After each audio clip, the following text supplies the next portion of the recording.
40व्या वर्धापन दिनाच्या निमित्ताने या ठिकाणी उपस्थित सर्व व्यासपीठावरील सन्माननीय नेते, आगरी सेनेचे नेते प्रदीप साळवीजी, आपल्या सगळ्यांचे लोकप्रिय असे लाडके खासदार बाळ्यामामा, आमच्या आमदार सुलभाताई, प्रकाश नरसाणा, सर्व साळवी कुटुंबीय, पदाधिकारी, साळवी साहेबांच्या बरोबर काम करणारी त्या काळापासूनची सर्व टीम आणि माझ्या समोर उपस्थित असलेले या संबंध भागामधले बंधूंनो, भगिनींनो आणि मातांनो, आज साळवी साहेब नसताना देखील आपण प्रचंड उत्साहाने आणि अतिशय अभिमानाने या ठिकाणी उपस्थित झाला, त्याच्याबद्दल मी आपल्या सगळ्यांचं अभिनंदन करतो। गेली 40 वर्ष राजाराम साळवीजी यांचं नाव हे केवळ ठाणे जिल्ह्यात नाही, महाराष्ट्रात नाही तर देशात घुमत होतं की ज्यांनी गरिबाचं काम केलं, जो गरीब माणसाला केंद्रबिंदू मानून काम करत होता, तळागाळातल्या माणसाच्या करता संघर्ष करायला पाहिजे ही भूमिका घेतली आणि भूमिपुत्रांना आणि आगरी समाजाला शौर्य आणि पराक्रमाचं तर हे प्रतीक आहे आणि त्यांना देखील एक योग्य दिशा देण्याचं काम त्यांनी केलं आणि त्याच्यामुळेच आजही त्यांच्या स्मरण ठेवून आपण या ठिकाणी मोठ्या संख्येने या ठिकाणी उपस्थित आहात। केवळ उपस्थित नाही तर त्यांनी दिलेला जो रस्ता आहे, जो मार्ग आहे समन्वयाचा, लढण्याचा, हा मार्ग देखील आपण पुढे चालू ठेवला आहे आणि तीच खऱ्या अर्थाने साळवी साहेबांना श्रद्धांजली राहणार आहे। 95 ते 99 या काळामध्ये खूपच जवळनं मी राजाराम साळवींच्या बरोबर होतो। ओबीसी महामंडळाचे ते अध्यक्षही होते त्या काळामध्ये आणि फार जवळून बघितलं। एवढा मोकळेपणाने दिलदार नेता आणि खरा लढाऊ, कोणालाही घाबरणारा नाही, अतिशय स्पष्ट वक्तेपणाने आपला विचार मांडणारा असा नेता मी राजाराम साळवीच्या रूपामध्ये बघितला।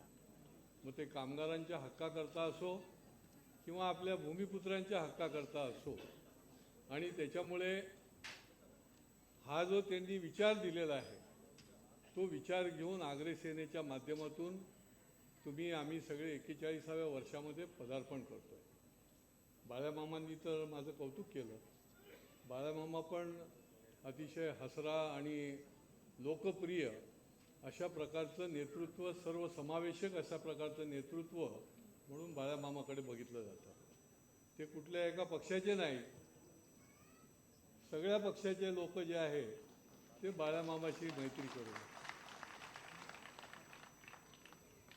प्रदीप साळवी हे पहिल्यापासून या संघटनेचं काम करतायत आणि साळवी साहेबांनी जो विचार दिला तो विचार घेऊन गावागावामध्ये फिरतायत आणि त्याच्यामुळे आम्हाला खात्री आहे आणि मी आश्वासित करण्यासाठी देखील या ठिकाणी आलो आहे की ही पुढची जी काही नैया आहे, हा पुढचा रस्ता जो आहे तो प्रदीप साळवीच्या निश्चितपणे नेतृत्वाखाली आपण पार पडू शकतो आणि आम्ही तुमच्या पाठीशी आहोत हे देखील मी सांगण्याकरता आलो। जे म्हणून तुम्ही विषय घ्याल, जे म्हणून समस्या घाल, शेवटी मी जन्माने जरी आगरी नसलो तरी मी देखील या जिल्ह्याचा भूमिपुत्र आहे।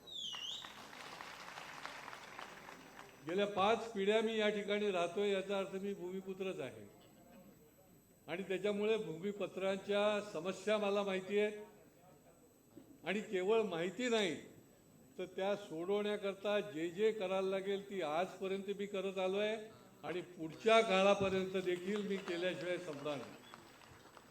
मग मेट्रोची कारशेड असेल, ओळ्याला शेतकऱ्यांचा प्रश्न होता आपल्या भूमिपुत्रांचा, या सगळ्याकरता मीच त्यांना पुढे नेतृत्व दिलं, त्यांना घेऊन गेलो, त्यांचे जे प्रश्न आहेत ते मांडले, केवळ मांडले नाहीत तर त्यांच्या भाजण्याला खांदा लावून त्याच्याकरता भांडलो।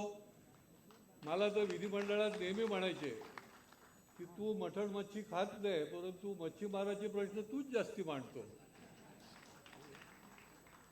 मी त्यांना सांगायचो की 750 किलोमीटरचा हा आमचा कोकणाचा जो किनारपट्टी आहे त्या ठिकाणी हेच आहे आमचे आगरी बांधव आहेत, कोळी बांधव आहे, भंडारी आहे, त्यांचा आवाज कोण करेल? आणि त्याच्यामुळे या सगळ्यांचा आवाज बुलंद करण्याकरता देखील पुढच्या काळामध्ये देखील काम करणार म्हणजे करणार, आणि हे मी आश्वासित करायला आलो. शेवटी तुमच्या सगळ्या मेहनतीने, तुमच्या कष्टाने, तुमच्या अनेक पिढ्यांच्या खांद्यावर बसून हा विकास चाललेला आहे. हा MMR रिजनचा जो विकासाच्या दिशेने निरनिराळ्या योजना चालू आहे, आत्ता उल्लेख देखील झाला. निरनिराळ्या शेवटी लोकसंख्या वाढते त्यावेळेला निरनिराळ्या प्रकारच्या विकासाच्या दिशा देखील द्यायला लागतात, विकासाच्याकडे वाटचाल देखील करायला लागते. आणि हे विकास करत असताना आमचा भूमिपुत्र भकास होणार नाही याच्याकडे आम्ही लक्ष दिल्याशिवाय राहणार नाही. शेवटी हा शौर्याचा आणि पराक्रमाचा इतिहास आगरी समाजाचा आहे. आगरी समाजाची एक प्रथा परंपरा आहे आणि ती देखील इतिहास जमा होता कामा नये, ती देखील जागृत राहायला पाहिजे. याच्याकरता देखील आमच्यासारख्याचा पुढच्या काळामध्ये देखील कटाक्ष राहील. हे शहर जे आहे ते ऐतिहासिक आहे, सांस्कृतिक आहे. या शहरामध्ये 18 पगड समाजाची लोक या ठिकाणी राहतात. आता तर संबंध देशामधल्या निरनिराळ्या भागामधले लोक या ठिकाणी राहतात. परंतु या जिल्ह्याचा इतिहास पण, या जिल्ह्याचा पाठीमागचा इतिहास हा जागृत ठेवण्याचं काम देखील आमच्यासारख्या लोकप्रतिनिधीचा आहे आणि त्यामुळे ते केल्याशिवाय आम्ही थांबणार नाही.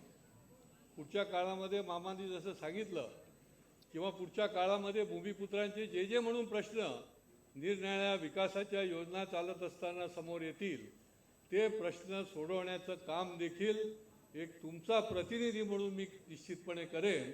एवढं देखील आपल्यासमोर मी या ठिकाणी सांगतो.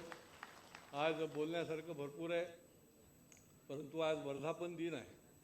आज या वर्धापना दिनाच्या निमित्ताने आपण गावागावामध्ये आपली ही संघटना पोचवलेली आहे.